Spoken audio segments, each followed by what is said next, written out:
Olá pessoal, tudo bom, gente? Rebeca, Alex Bertoni, Suzana, Lúcia, o pessoal do Centro Espírita Livramentense, tá tudo bem?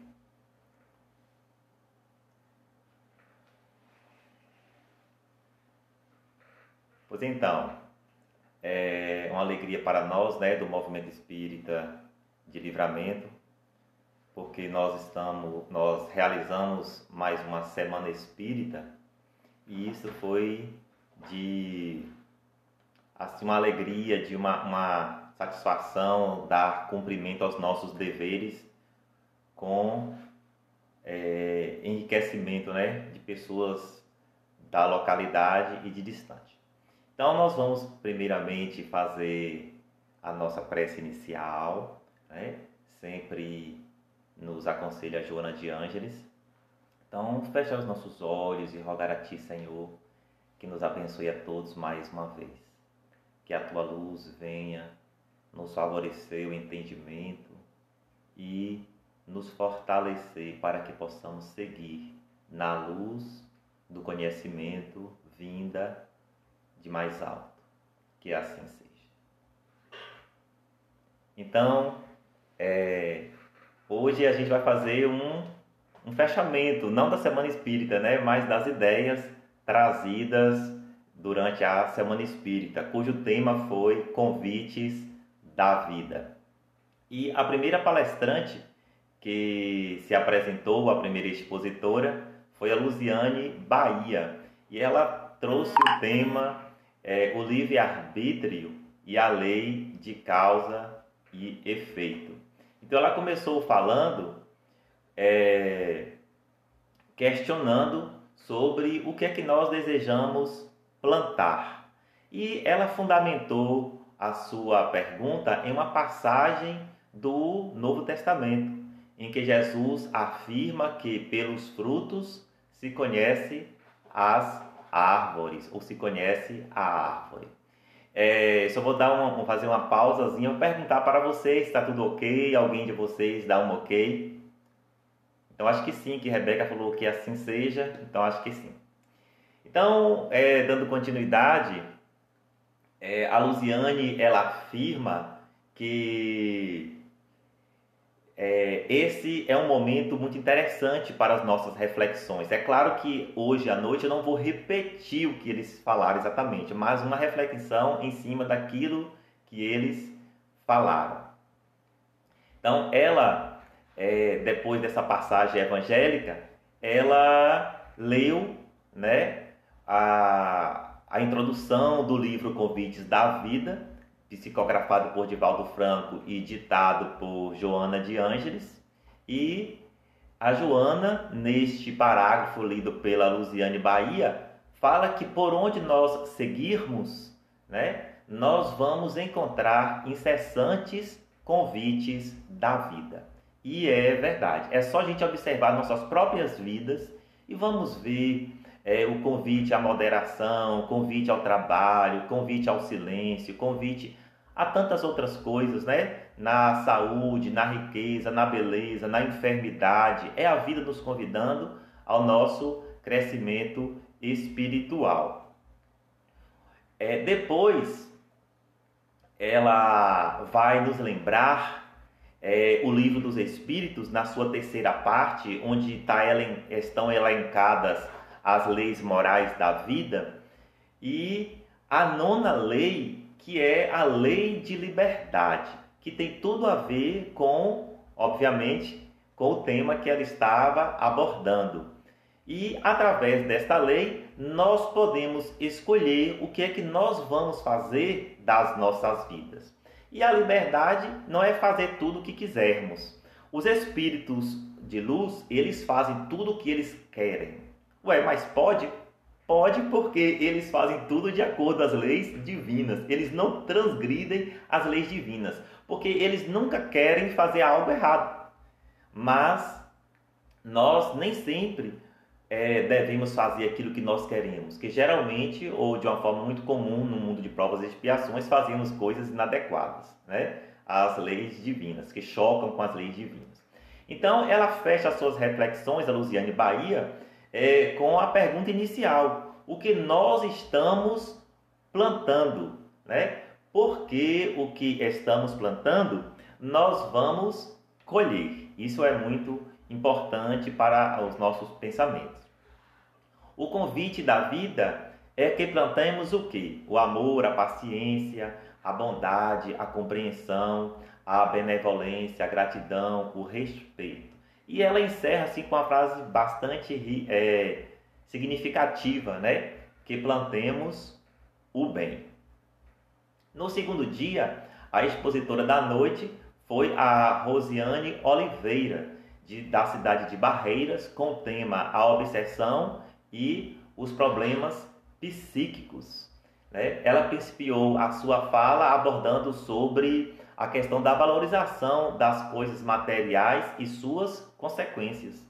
Porque quanto mais focado nós estamos nas questões espirituais, materiais, com o trabalho, com as questões físicas, com tudo aquilo que diz respeito à matéria, nós acabamos trazendo prejuízo para essas buscas espirituais. Portanto, tem consequências. Então, ela refletiu sobre a relação entre a obsessão e os problemas psíquicos e o porquê destas coisas. Ela conceituou a obsessão como uma influência sobre os nossos pensamentos e nossos atos.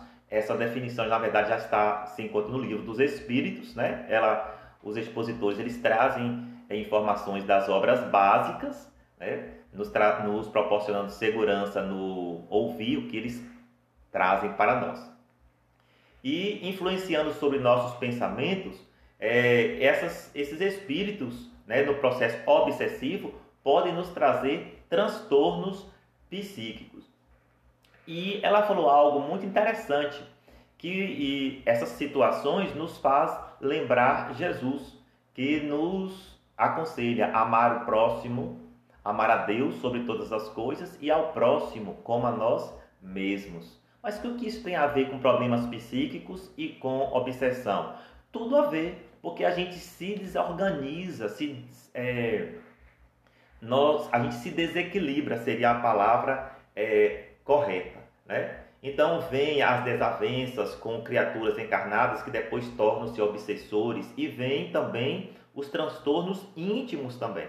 Além da obsessão, a questão da consciência de culpa, gerando desequilíbrios, e muitas vezes não só é necessário buscar um tratamento numa casa espírita, quanto buscar um tratamento com um psiquiatra, com um psicólogo.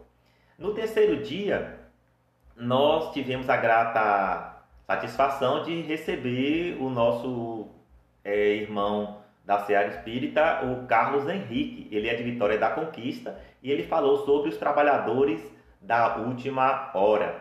E começou falando sobre a promessa que Jesus havia feito de nos encaminhar, né, um novo Consolador, que não nos deixaria órfãos. E ressaltou a desconfiguração, né, dos ensinamentos de Jesus 300 anos depois da sua partida, quando a igreja se aliou ao Estado.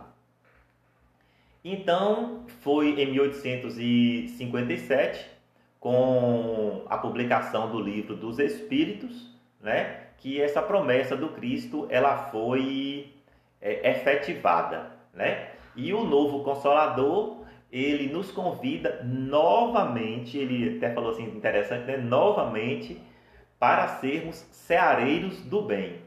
E de que todos nós temos importância neste processo, que daqui a pouquinho eu vou falar porque ninguém está dispensado de estar nesta seara. Ele falou assim também do largo tempo que nós nos envolvemos na busca do poder, na busca da riqueza, na busca das satisfações materiais, e que agora a doutrina espírita, o Consolador prometido por Jesus, ela nos faz, na verdade ela renova o convite ao nosso progresso espiritual. Trabalho este que tem sido feito desde a antiguidade a benefício das nossas almas. E os tipos de trabalhos que nós devemos realizar. Que trabalho é esse que nós vamos realizar? Esse trabalho, na verdade, ele se resume na prática da caridade, consubstancia, era a palavra que eu estava procurando. Então, ele se resume na prática da caridade, o que no meio espírita a gente chama de BIP, né? Benevolência para com todos, indulgência para com as imperfeições alheias e perdão das ofensas. Então, nós somos todos convidados ao burilamento íntimo. Esse convite não é de hoje, né? Desde quando o homem entra no campo da razão, que já começa a ser feito através da intuição, de formas várias, ao rumo do progresso, que ele tome o seu progresso espiritual. E ele nos lembrou o livro Boa Nova, né? Que é um dos livros mais lindos da lavra de Chico Xavier. Aí entra uma questão da opinião particular, mas ele também gostava muito desse livro, na fala de Chico.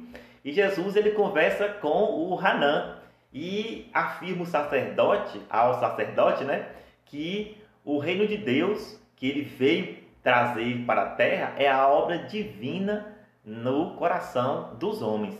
E Jesus fala para nós lá no Novo Testamento, né, que nós devemos primeiro procurar instalar em nossos corações o reino de Deus e todo o resto será dado por acréscimo. Será dado porque, estando a criatura no caminho certo, tudo concorre para o bem dela. Como diz no Velho Testamento, tudo concorre para o benefício daqueles que amam a Deus. Uma frase muito forte, muito bonita. Porque a criatura não tem karmas, ela não está sujeita a resgates, né? Ela tem provas, mas tudo em que se encaminha para o bem dela, porque ela está no caminho certo. Bom, e ele lembra também uma passagem do Evangelho segundo o Espiritismo, né? O Carlos Henrique, em que Kardec grafa lá que reconhece-se o verdadeiro espírita pela sua transformação moral e pelos esforços que ele faz para domar as suas más tendências. Então, nós somos convidados, portanto, ou reconvidados a cumprir o nosso dever no mundo. E que o mundo, né, ele afirmou lá que o mundo de regeneração começa com a regeneração de cada um por si mesmo, porque esse trabalho de transformação moral, ele é individual e intransferível. Não há nem o que se questionar, né, a esse respeito. No quarto dia, nós tivemos a presença do Carlos Campetti, que é um trabalhador da Federação Espírita Brasileira. Ele falou sobre o reino do mundo e o reino de Deus, né? E ele trouxe até uma palavra interessante, já conhecida também, né? Não tão assim exótica, que é a dicotomia, né? Reino do mundo, reino de Deus. Duas coisas assim parecem antagônicas, mas que ele afirma que na verdade tudo pertence a Deus. O mundo que nós vivemos, ele pertence a Deus, né? A situação comportamental, psíquica, as ações, as atitudes, elas não são realmente na Terra ainda convenientes. Elas flagrantemente elas vão de encontro com a proposta de uma vida superior, de uma vida sublimada. Mas tudo pertence a Deus, porque tudo procede do seu infinito poder, da sua infinita sabedoria.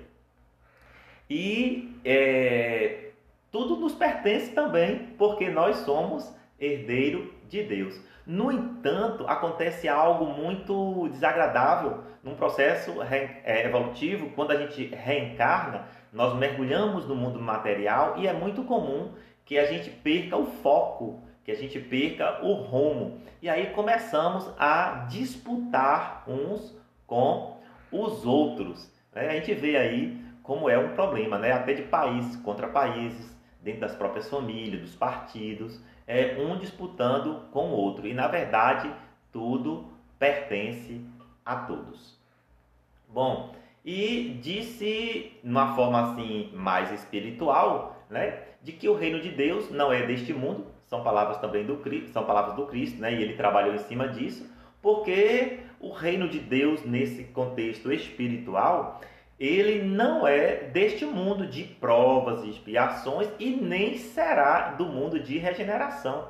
O reino de Deus, num contexto mais filosófico, ele é algo muito maior, né? Porque eu estou falando assim, porque tudo pertence a Deus. Mas a questão dessa em termos de sublimação não se detém nem no mundo de regeneração, ele vai além. E aí ele lembra as palavras do Cristo, né, se fundamenta para falar sobre isso, que Jesus fala que os puros de coração é que entrarão no reino dos céus, tá? Que é o reino de Deus. Portanto, temos que avançar muito até que se concretize na terra o reino de Deus, que Jesus, o divino mestre, o divino amigo, ele fala para o sacerdote Hanã. E ele vai estabelecer, né, o Campete, uma diferença, né, que impera no reino do mundo o quê? A ganância, a disputa, a prepotência, o poder do mais forte, é o que vigora, né, na atualidade ainda. Mas no reino de Deus, o que prevalece é a solidariedade. Ele vai utilizar a palavra cooperação. E a única forma de nós conquistarmos o reino de Deus é vencer o mundo. E ninguém vence o mundo sem vencer a si mesmo. Olha que todos os expositores da 27ª Semana Espírita, eles convergiam sempre para esse ponto, né? Do autodescobrimento, da transformação moral, o que é tranquilo, isto porque todos os temas, né, eles giraram, né, em torno de um eixo comum, que é o tema central, convites da vida. No quinto dia, nós tivemos ela é uma empresária, né, a Rosângela Oliveira, e ela vai falar sobre a prece como recurso terapêutico. Que maravilha! Bom, e ela começa falando sobre uma publicação feita na revista super interessante, e ela descreve uma situação dentro de uma clínica onde a pessoa vai fazer uma angioplastia. Então, aquela pessoa estava ali cercada, né, a paciente cercada de todos os recursos que a medicina na atualidade pode proporcionar, né? E esses recursos traria, né, segurança para todos os profissionais ali presentes. No entanto, todos eles, antes de fazer o procedimento, a fazer a cirurgia, eles se juntavam para orar. E tem um trabalho, então, que eles desenvolvem esse trabalho em torno da prece, né, como recurso, como força mental positiva, que otimiza os resultados. E, no entanto, a ciência oficial, ela não reconhece muito, ela cria um embaraço, ela cria um limite nesse sentido, porque a prece é algo abstrato, né? Digamos assim, para a ciência é algo real, mas não é algo material que você pode, né, ter ali, igual a gente sabe, um vírus, ver o vírus, analisa o vírus. Mas que tem sim grupos já que chegaram à conclusão dos benefícios terapêuticos da prece. Bom, depois ela vai nos trazer reflexões sobre nós mesmos. Aí ela falou de uma forma geral, de uma situação de cientistas, pesquisadores na área médica e tal, mas ela deixou algo muito pessoal para cada um de nós pensar. Como nós nos relacionamos com o poder terapêutico da prece? Qual é a nossa relação com o divino? Né? Isso é muito importante. Até que ponto nós, como cristãos que conhecemos o Novo Testamento, em que tantas coisas lindas aconteceram e Jesus fala da importância da fé, até onde vai a nossa fé, a nossa entrega, né, e a nossa confiança em Deus e nos irmãos espirituais, né? para nós termos os benefícios. Então, ela toca num ponto que tem a ver com a exposição de uma das palestrantes, que ela falou da importância da prece na cura das obsessões.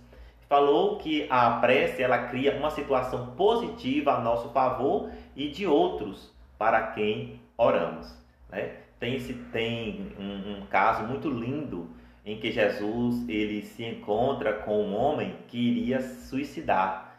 Ele saiu de casa e prometeu voltar para ajudar sua família, tirar sua família daquela situação. Então ele perdeu tudo. Então ele ficou muito triste e como voltar sem nada diante de tantas promessas. Mas ele era uma pessoa muito querida e muitas pessoas oravam por ele. E Jesus, quando estava na terra naquela época, ele compareceu, provavelmente em perispírito, se materializou e conversou com esse homem. Foi um diálogo muito lindo. E ele fala de todas as pessoas que tinham orado por ele e ele estava ali para ajudá-lo. Muito linda a história. Então é o poder da prece. E ela vai nos lembrar que Jesus ele sempre descia para atender aos necessitados, mas sempre subia ao monte para orar, né? Estar em comunhão com Deus, em profunda relação com o Pai, de tal forma que ele afirmava: eu e o Pai somos um. E até conta aquela questão dos discípulos, naquela situação que os discípulos percebiam Jesus tão assim transcendente, que eles pediram ao Senhor: Senhor, ensina-nos a orar. E ele vai nos deixar o Pai Nosso, né? E se nós alimentamos o nosso corpo, né, todos os dias a gente levanta, toma café, né, de uma forma geral, é assim, a gente se cuida o máximo possível, escolhe até os alimentos, nós não podemos esquecer de nutrir a nossa alma, olha que legal que ela colocou, com todas as forças do bem que nós podemos praticar e também através da oração. No sexto dia foi a expositora de Vitória da Conquista, Abigail Guimarães, como convidar Jesus ao lar, né?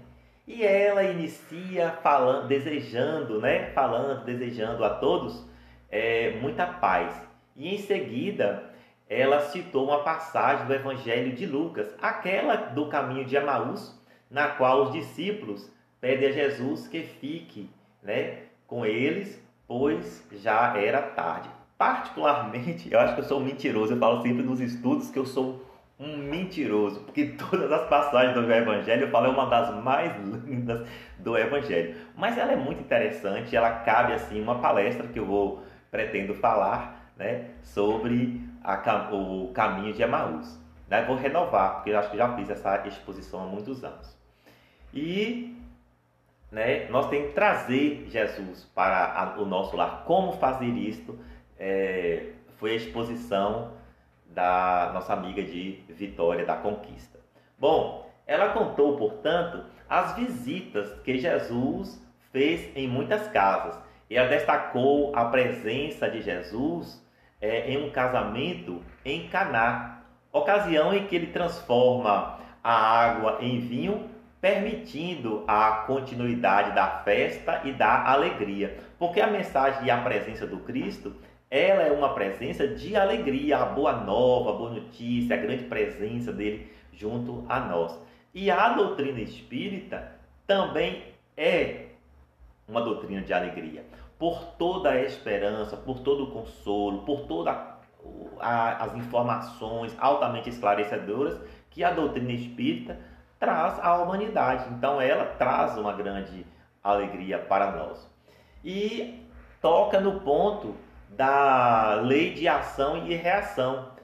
Ela, mais uma expositora que vai afirmar que hoje nós colhemos o que nós semeamos. E por isso nós devemos entender o sentido de estarmos aqui na Terra e buscarmos a cura das nossas almas, convidando Jesus para o nosso lar, convidando Jesus para as nossas vidas. Muito enfática ela, né? E falou sobre também o progresso, esse progresso nosso e a nossa relação com a família, né? Como é que estamos desenvolvendo os nossos papéis dentro da nossa família, seja como filhos, como irmãos, como pais, como parentes, né? Ali, correlatos, né? Como estamos vivendo aquilo que nós aprendemos. E ela tocou em algo muito interessante que nós sempre procuramos estimular, que é a prática do evangelho no lar. Porque o evangelho no lar, ele é promotor, né, de união entre familiares, uma vez que ele desenvolve valores morais em nós. E os que estão sempre fazendo o evangelho no lar estão buscando, né, o seu crescimento espiritual, estão buscando uma transformação e vão então um apoiando o outro. E chegando já ao fim, no 7º dia, o expositor foi o Jorge Elahá de Roraima. O tema foi ingratidão dos filhos e os laços de família. Ele destacou que a doutrina espírita, ela nos permite entender os vínculos entre os espíritos. E falou algo assim inovador. Ele afirmou que os laços de família, eles não foram criados por Deus. Deus, ele não estabelece assim, você vai ficar com essa família, você vai ficar com aquela família. Ele não determina isso. Isto vai acontecendo dentro do processo evolutivo. Nós vamos encontrando com seres, estabelecendo relações com estes seres, relação de paz, relação de ódio, de amizade, de antipatia, de simpatia, e vamos criando vínculos com as criaturas. Muito interessante isso. Então existem 3 tipos de vínculos que vão surgindo no decorrer do processo evolutivo. Ele elencou os 3 vínculos de amor, vínculos de desafetos e os vínculos que são laços pela natureza das provas.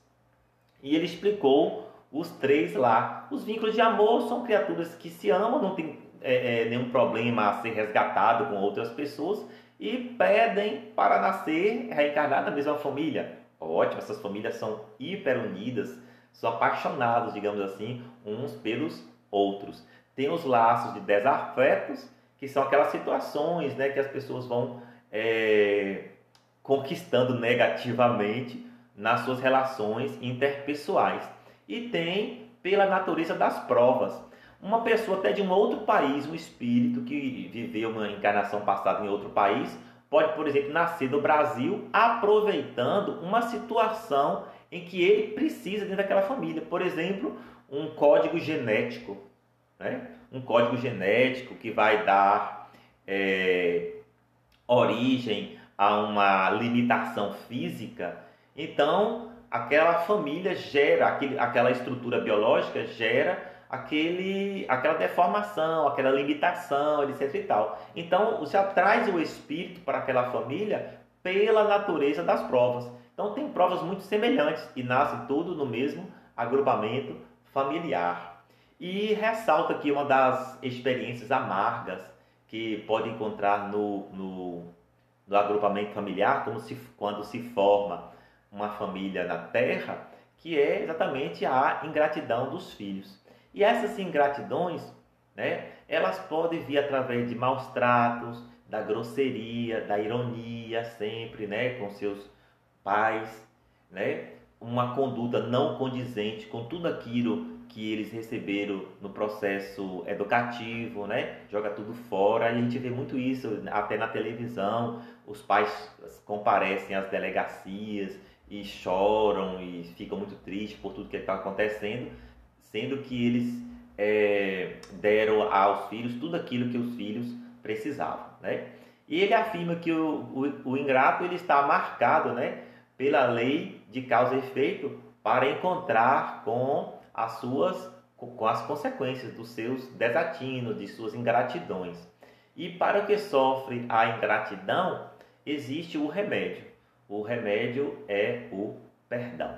Bom, passamos rapidamente aí pelos expositores da 27ª Semana Espírita de Livramento, e a ideia recorrente dos expositores foi a utilização da doutrina espírita para a nossa transformação, né? Isso é muito importante. O que é que eu faço com a doutrina espírita em minha vida? De que forma ela está alavancando o meu progresso? No encontro macro-regional, que foi um encontro, né? Aliás, foi um macro-regional que aconteceu recentemente, ele tocou muito nesse ponto, no processo de crescimento de nós, trabalhadores espíritas, e também, consequentemente, claro, para aqueles que buscam a casa espírita. Se o ouvinte ele não assistiu a uma dessas exposições, ou qualquer uma das exposições da 27ª Semana Espírita de Livramento, né, ou né, não assistiu uma ou todas, pode acessar o YouTube. Lá no YouTube vai colocar Comunidade Espírita de Livramento. Se inscreva no canal, né? Se inscreva lá e busque pelas palestras, né? Pelas exposições da 27ª Semana Espírita. Tá tudo lá como patrimônio para todos nós, ok? Então eu quero agradecer a presença de todos vocês. Esta live vai ficar gravada, vai ficar no Instagram do Centro Espírita Livramentense, desejando a todos um prosseguimento feliz, contínuo, com a busca da espiritualização e o enriquecimento, né, das ideias com os espíritos na doutrina espírita. Vamos fazer nossa oração e fechar os nossos olhos. Você também pode fazer a oração com os olhos abertos, mas que busque fazer isso de forma bastante honesta e respeitosa, que é uma das oportunidades mais grandiosas para nós, seres espirituais, através do pensamento, conversar com o Criador. Isso é muito sério e grandioso. Senhor, Deus, nosso Pai, te agradecemos pelo dom da vida, te agradecemos pela imortalidade, por existirmos, porque poderíamos não existir, mas o Senhor intencionalmente criou cada um de nós que neste momento ora, e todos aqueles também que são nossos irmãos. Agradecemos por uma nova reencarnação e que possamos, Senhor, honrar esta oportunidade grandiosa que estamos tendo com a luz da doutrina espírita. Que a tua paz, Senhor, encontre espaço em nossos corações, fortalecendo-nos e transformando-nos de dentro para fora. Que assim seja. Boa noite a todos e na próxima semana o Centro Espírita Livramentense promoverá mais uma live às 19 horas, ok? Um abraço a todos.